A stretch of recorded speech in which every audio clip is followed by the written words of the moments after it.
Alors, nous arrivons sur le stand Vade. Alors, Vade, c'est une solution qu'on vous a déjà présentée. Donc là, je vais être en compagnie de Kevin, qui va nous parler des nouveautés et puis bien évidemment nous donner un petit peu quelques renseignements sur qui est l'éditeur de cybersécurité Vade. Alors, bonjour Kevin, merci de m'accueillir sur votre stand. C'est avec plaisir. Alors, bon, nous on vous connaît depuis un certain nombre d'années, c'est certain. Maintenant, si toutefois il y avait encore quelques personnes qui ne vous connaissaient pas, comment vous pourriez nous décrire Vade? Qui est cet éditeur et que faites-vous? Très bien. Alors si je devais décrire Vade en quelques mots, je dirais que nous sommes un éditeur de cybersécurité français. On est basé à Lille pour être plus exact, qui a une couverture internationale. D'accord ? Donc on est spécialisé dans la protection de la boîte mail et de la suite Office en général. On va pouvoir couvrir tout type de besoins, notamment pour les marchés publics, mais aussi pour les marchés privés, par exemple. Ce n'est pas notre seule activité, puisqu'on travaille majoritairement avec des fournisseurs d'accès Internet, notamment tous les fournisseurs d'accès Internet en France, qui nous font confiance, mais aussi à l'international, ce qui nous permet vraiment d'avoir une visibilité globale du trafic et des menaces. Alors, donc, société en plein essor, si j'ai bien compris, à l'international. Et alors, juste derrière vous, Kevin, moi je vois quand même un chiffre qui est assez impressionnant, 1,4 milliard. Alors, je vous avais quitté il y a 2 ans, on était à 1 milliard. Qu'est-ce qui s'est passé pendant ces 2 années? Vous avez fait 50% de plus, quasiment. On a bien travaillé, c'est vrai. Alors, je vois. C'est vrai que Vade, c'est une société qui est en pleine croissance. On recrute énormément de collaborateurs et sur tous les aspects, mais surtout sur les aspects recherche et développement, c'est à peu près 70% de nos effectifs aujourd'hui, ce qui nous permet d'avoir un produit toujours plus performant et qui va notamment intéresser les fournisseurs d'accès Internet. On a 1,4 milliard de boîtes mail en protection aujourd'hui. C'est principalement grâce aux fournisseurs d'accès Internet. Voilà. Et le marché corporate, comme on l'appelle, qui comprend aussi bien le public que le privé, fait aussi partie de ce chiffre assez impressionnant. Alors, tous ces systèmes de cybersécurité nécessitent quand même qu'à un moment donné, on ait la main sur un petit peu qu'est-ce qu'on va décider avec certains emails que l'on reçoit. Alors, vous voyez peut-être à quoi je fais allusion. Je crois qu'il y a aujourd'hui une sorte de nouvelle façon justement de gérer ces emails et un mécanisme qui s'appelle T2I chez vous. Est-ce que vous pouvez me dire un petit peu de quoi il en retourne? Absolument, oui, c'est une bonne question. Alors, T2I, c'est un nouveau module complémentaire qui est présent chez nous, qui est sorti officiellement en janvier et qui va comprendre 4 fonctionnalités et qui va être un outil vraiment indispensable pour pouvoir gérer les emails correctement. La première fonctionnalité incluse, c'est email signalé. Donc, c'est-à-dire qu'il y a un utilisateur qui va faire un signalement d'un email qui pourrait potentiellement être reçu en boîte de réception parce qu'aucune solution ne peut garantir une détection à 100% aujourd'hui. Par contre, ce qui est important, c'est de pouvoir réagir. Et quand on a un signalement utilisateur qui est fait à travers Outlook, que ce soit en client lourd, client web ou smartphone, ça va remonter dans l'interface d'administration Vade for M365 et ça va créer des clusters d'emails.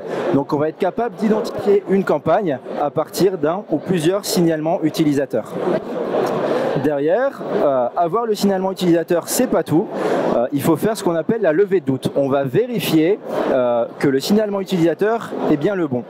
Et donc, on va vérifier les éléments de l'email. Donc aujourd'hui, on a déjà tous les détails qui sont disponibles, mais on va ajouter à côté File Inspector, la deuxième fonctionnalité qui va permettre d'analyser les pièces jointes PDF et Office pour avoir des caractéristiques très détaillées, comme par exemple le hash, l'empreinte numérique, les métadonnées, les images embarquées, etc., pour nous aider dans les investigations. La troisième fonctionnalité, c'est quand, après toutes ces recherches... Ça n'en finit plus, c'est un gros module. C'est un gros module, c'est un gros package, mais il apporte beaucoup de fonctionnalités. Le téléchargement de l'email. Et en fait, après toutes ces recherches, si jamais on n'a toujours pas levé le doute, on va pouvoir télécharger en 2 clics l'email et l'analyser et vraiment pouvoir du coup agir dessus avec la remédiation et supprimer par exemple la campagne. Pour terminer, la quatrième fonctionnalité, c'est Tout simplement les API, c'est l'export vers les SIEM, vers les XDR, vers les EDR. D'accord. Donc là, en définitive, on peut dire que c'est un peu complémentaire de la techno de base, qui se base là sur une intelligence artificielle, qui est finalement un peu à l'opposé, un traitement plus volumiste finalement. Quel est l'apport de la partie IA au niveau de ce traitement? Alors, quand on voit par exemple la mise en place des clusters, je peux en parler parce que par exemple si vous prenez les signalements qui sont faits à travers Outlook, en fait c'est pas une fonctionnalité qu'on a inventée, elle est déjà disponible actuellement chez Microsoft. La différence c'est que quand vous allez récupérer le signalement qui est disponible chez Microsoft, ça va vous afficher l'email qui a été signalé et uniquement l'email. Là où on va apporter notre valeur ajoutée, hein, comme toujours, c'est grâce à l'IA justement qui va aller repérer les clusters d'email pour vous les donner à analyser et pour les traiter directement. Ok, donc on voit qu'on a vraiment une solution qui est ultra complète, entre une partie qui peut être entièrement automatisée, une partie qui est finalement mise un peu entre les mains de l'utilisateur, celui qui possède cette boîte mail. Donc les deux, est-ce que vous avez une idée un petit peu du pourcentage de succès finalement que vous arrivez à intercepter, parce que c'est toujours un petit peu l'angle compliqué en termes de réponse, mais finalement c'est quand même aussi ce qui intéresse, c'est ce qui fait la décision sur telle ou telle solution.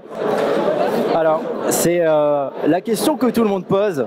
C'est assez difficile d'y répondre. Pourquoi? Parce que les tests vont différer également, suivant le cabinet qui va mener l'expertise, ou même si nous faisions le test en interne, on ne va pas forcément utiliser les mêmes échantillons. En tout cas, on va vraiment essayer de se rapprocher de la perfection. Bon, on ne pourra jamais atteindre les 100% parce qu'on n'est pas les seuls à faire de la recherche. À 100% de toute façon, c'est quelque chose d'absolu qu'on n'atteindra pas. C'est totalement impossible. Et on ne pourra jamais le garantir, hein, comme tout le monde.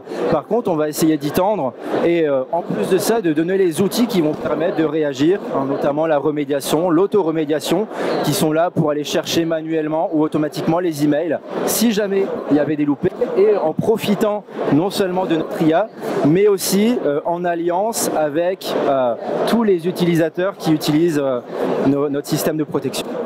Donc finalement, pour finir, T2I, c'est vraiment ce qui va nous permettre encore d'améliorer le score finalement. Hein, la sécurité passera par là. Absolument, ça va permettre d'améliorer le score et ça va permettre aussi d'amener du confort dans l'utilisation et du gain de temps.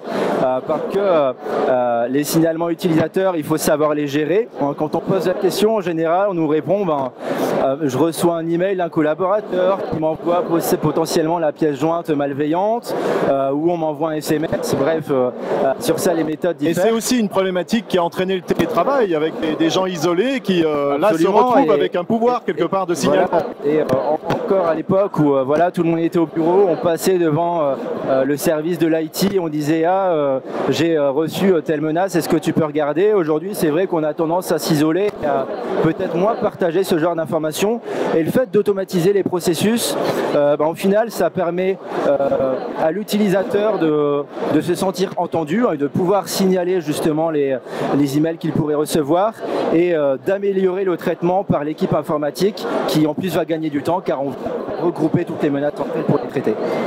Et oui. Merci Kevin, comme on le sait tous, le temps dans ces genres de situations c'est vraiment la clé finalement de la protection efficace. Absolument. Donc avec T2I on a là la possibilité justement de rattraper un petit peu le temps et de signaler ça rapidement. Merci beaucoup Kevin. Merci beaucoup. À très bientôt, bon courage pour ce salon où il y a beaucoup de monde. Merci et à très bientôt, une bonne journée. Merci, à bientôt.